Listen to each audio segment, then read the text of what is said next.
السلام علیکم لسنرز، آئیے عبدالقیوم شاد کی اس خوبصورت تحریر بوٹا لوہار کا دوسرا اور آخری حصہ سنتے ہیں۔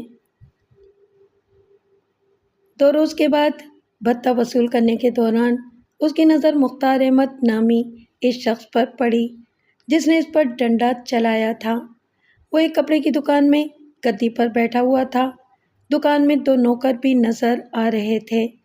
بوٹا جھومتا جھامتا دکان میں داخل ہوا اور نوکر سے کہا، اوئے کوئی کپڑا دکھا، کوئی اچھا سا کپڑا کرتا شلوار کے لیے۔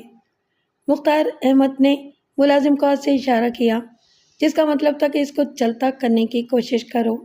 ملازم نے ایک گھٹیا قسم کا کپڑا نکال کر بوٹے کے سامنے پھیلا دیا۔ بولا، یہ لیں جناب، بڑی عمدہ چیز ہے، قیمت بھی کم ہے۔ بوٹے نے ایک نظر دیکھا اور پرے اچھال دیا اور بولا، اوئے کھدر کو پرے پھینک، کوئی بوس کی شوز کی دکھا۔ بوس کی تو نہیں ہے ہمارے پاس۔ بوس کی نہیں ہے تو کوئی اور اچھی چیز دکھا، پہن کر بندے کی کوئی ٹور شور تو نظر آئے۔ ہے تو صحیح پر بڑا مہنگا کپڑا ہے، ملازم نے کہا۔ آپ اگلی دکان پر دیکھ لیں، وہاں سستا اور اچھا کپڑا۔ مجھے سستا کپڑا نہیں چاہیے۔ بوٹے نے جیب سے نوٹوں کی گڈی نکال کر تخت پر پھینکی۔ پیسوں کی فکر نہ کر۔ مختار احمد نے ایک نیلے رنگ کا تھان نکلوایا اور اسے کھولتے ہوئے بولا، یہ ولایتی مال ہے، قیمت اس کی کچھ زیادہ ہے۔ وہ بوٹے سے نظر چرا کر بات کر رہا تھا اور یوں ظاہر کر رہا تھا جیسے پہلے کبھی ملاقات نہ ہوئی ہو۔ بوٹے نے بھی شناسائی کا کوئی اظہار نہیں ہونے دیا اور کپڑے کی قیمت پوچھی۔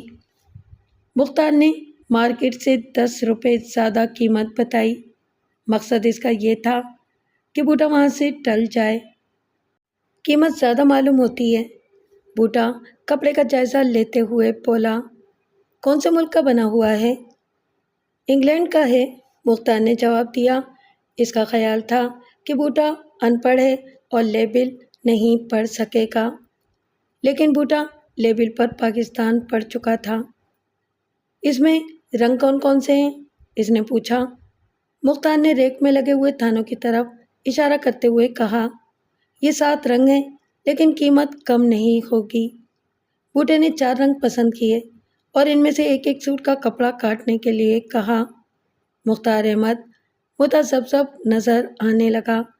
اسے یہ بات معلوم ہو چکی تھی کہ بوٹا بھتہ وصول کرتا تھا اور پیسوں کی اس کے پاس کوئی کمی نہیں تھی۔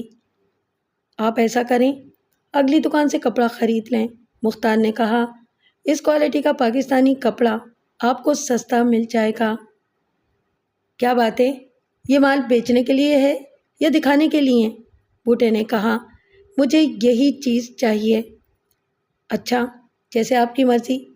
مختار نے رف کاغذ پر حساب جوڑتے ہوئے ملازم کو کپڑا کاٹنے کے لیے کہا اور بوٹے سے رقم ادا کرنے کے لیے کہا۔ بوٹے نے نوٹ گن کر اس کے سامنے پھینکے اور رسید بنانے کے لیے کہا۔ مختار نے پیسے گلے میں ڈالے اور رسید بنانے لگا۔ اس پر یہ بھی لکھ دینا کہ کپڑا انگلینڈ کا بنا ہوا ہے۔ اس کی کیا ضرورت ہے جی؟ ضرورت تو کوئی خاص نہیں ہے، بوٹے نے چالاکی سے کہا، ذرا یار دوستوں پر روب ڈالنے کے لیے کہہ رہا ہوں۔ مختار نے تامل کرتے ہوئے رسید پر میڈ ان انگلینڈ بھی لکھ دیا۔ اس اثنا میں ملازم نے کپڑا کاٹ کر پیک کر دیا۔ بوٹے نے رسید لی اور بازار سے گزرنے والے 2 پڑھے لکھے آدمیوں کو بلا کر اندر لے آیا۔ باؤ جی، ذرا دیکھنا تو یہ کپڑا کہاں کا بنا ہوا ہے؟ اس نے کپڑے کا پیکٹ کھول دیا۔ ایک شخص نے کپڑے کی پرنٹ لائن پر نظر ڈالی اور بولا، یہ تو پاکستان کا کپڑا ہے۔ اوئے یہ کیا چکر ہے؟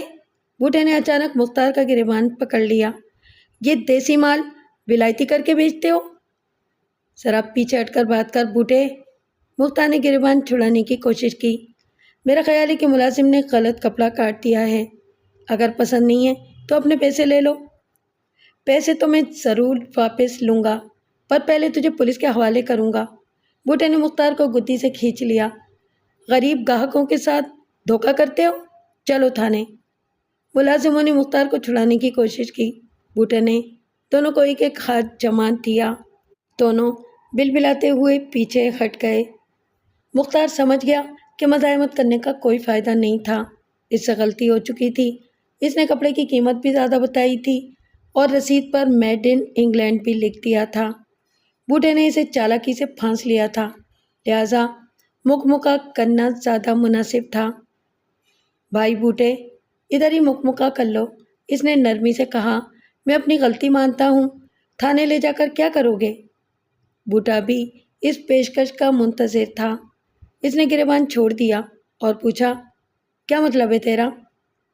ہنگامہ دیکھ کر کچھ تماشائی دکان کے سامنے جمع ہو گئے تھے۔ مختار نے انہیں بھگا دیا اور بوٹے کو ایک کونے میں لے جا کر بولا، اپنی رقم بھی لے لو اور کپڑا بھی لے جاؤ۔ لاؤ، بوٹے نے سخت لہجے میں کہا، آئندہ ایسی بدماشی کی تو اچھا نہ ہوگا۔ مختار نے گلے سے رقم نکال کر بوٹے کے حوالے کی اور نوکر سے کہا، بشیرے، کپڑا دوبارہ پیک کر دے۔ پھر دل میں کہا، اوئے کتے کی دم، لوہار کی تخم، تیری بدبختی تجھے اس راستے پر لے آئی ہے، تیرا انجام بہت برا ہوگا۔ بوٹے نے رقم جیب میں ڈالی، کپڑے کا بنڈل بغل میں دبایا اور مختار کا کندھا تھپکتے ہوئے بولا، مختار احمد، میرا نام بوٹا خان ہے، کبھی کوئی مسئلہ ہو تو مجھے بتا دینا، اپنی رانا صاحب سے بھی سلام دعا ہے۔ مختار احمد جو اپنا نقصان ہوتا دیکھ کر دل ہی دل میں کڑ رہا تھا، اپنے جوش کو دباتے ہوئے بولا، بوٹے خان، ایک بات کہوں، برا تو نہیں مانو گے؟ بول، کیا بات ہے؟ میں ایک آدھ کڑوی بات بھی سن سکتا ہوں۔ مختار احمد کچھ سوچنے کے بعد بولا، جس کسی نے تجھے اس کام پر لگایا ہے، اس نے اچھا نہیں کیا۔ چند روز کے اندر بوٹے کا دماغ خوب کھل گیا تھا، بہت سی باریک باتیں بھی اس کی سمجھ میں آنے لگی تھیں۔ بولا، اس کا مطلب یہ ہوا کہ جس شخص نے مجھے اس برے کام پر لگایا ہے وہ خود بھی اچھا آدمی نہیں ہے۔ مختار نے کہا، وہ کوئی سفلا اور شیطان صفت آدمی ہے۔ تو پھر؟ بوٹے نے کہا، مجھے مولوی غلام رسول نے اس کام پر لگایا ہے۔ اس نے میرے 5,000 روپے کھانے کی کوشش کی اور مجھے بدماش کہا، مجھے ذلیل کہا، میری پٹائی لگوائی، مجھے پولیس میں دیا، صدمے سے میری ماں مر گئی۔ بس اتنی سی بات نے مجھے اس کام پر لگا دیا۔ میں یقین نہیں کر سکتا۔ بوٹے نے جیب میں سے 7,000 روپے کی رسید نکال کر مختار کو دکھائی۔ یہ دیکھو، یہ مولوی کے ہاتھ کی رسید ہے۔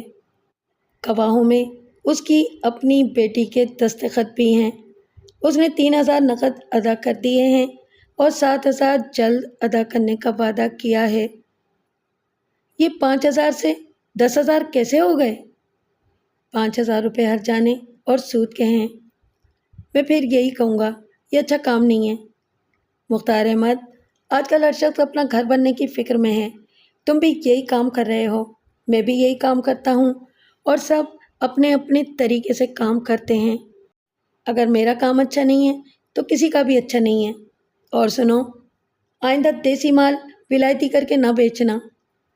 بوٹا بات ختم کر کے باہر نکل گیا اور مختار احمد نوکروں پر غصہ اتارنے لگا۔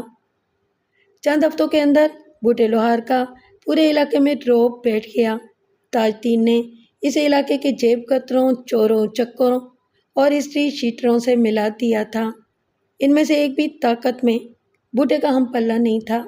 بوٹے نے تاج دین کی ہدایت کے مطابق ان سب پر یہ بات واضح کر دی کہ چوری اور لوٹ کے مال کا چوتھا حصہ پوری ایمانداری کے ساتھ اسے پہنچا دیا کریں۔ زیادہ تر مجرموں نے اس کی حیثیت کو تسلیم کر لیا اور وعدہ کیا کہ وہ اس کی ہدایت کے مطابق پولیس کا حصہ اسے پہنچا دیا کریں گے۔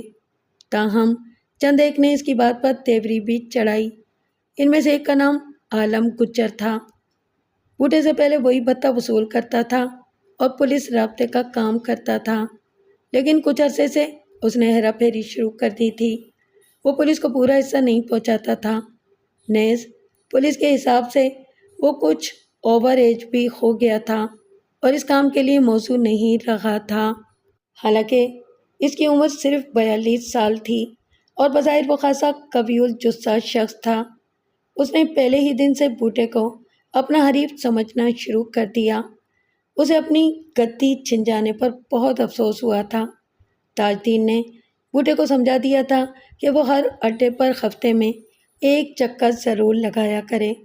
ان اڈوں میں رانا صاحب کی حویلی، تھانہ اور مجرموں کے ٹھکانے شامل تھے۔ عالم گجر ایک کشادہ مکان میں رہتا تھا اور اس کی بیٹھک میں 2-4 بدماش ہر وقت موجود رہتے تھے۔ شام کے وقت بوٹے نے اس کے دروازے پر دستک دی تو عالم گجر نے اندر ہی سے کہلوا دیا کہ وہ فارغ نہیں ہے۔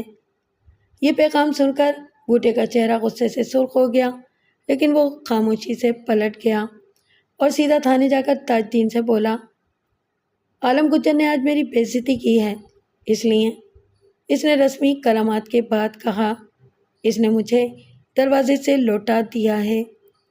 تاج دین ہولے ہولے سر ہلانے لگا۔ مجھے پہلے ہی خطرہ تھا کہ یہ آدمی اتنی آسانی سے راستہ نہیں دے گا۔ تم نے وہاں کوئی ہنگامہ تو نہیں کیا؟ فی الحال تو میں نے کچھ نہیں کیا۔ اچھا کیا، بہت اچھا کیا۔ ایسے آدمی پر بہت سوچ سمجھ کر ہاتھ ڈالنا چاہیے۔ اس نے بہت مال بنا لیا ہے اور اب ہمیں آنکھیں دکھاتا ہے۔ انچارج صاحب بھی اس سے بہت پریشان ہیں۔ اس کا کوئی نہ کوئی بندوبست کرنا ہی پڑے گا۔ تاج دین، تمہارے اشارے کی ضرورت ہے، کہو تو اس کو آج ہی ٹھکانے لگا دوں۔ اس کے پاس اسلحہ بہت ہے اور اس کے ساتھی بھی اس کو بہت مانتے ہیں۔ اب بوٹا خان بھی تو اکیلا نہیں ہے، میری بیٹھک میں بھی بڑی رونق ہوتی ہے۔ تاج دین کچھ دیر سوچنے کے بعد بولا، تم ایسا کرو، کل رات 12 بجے عالم گجر کے گھر پہنچو۔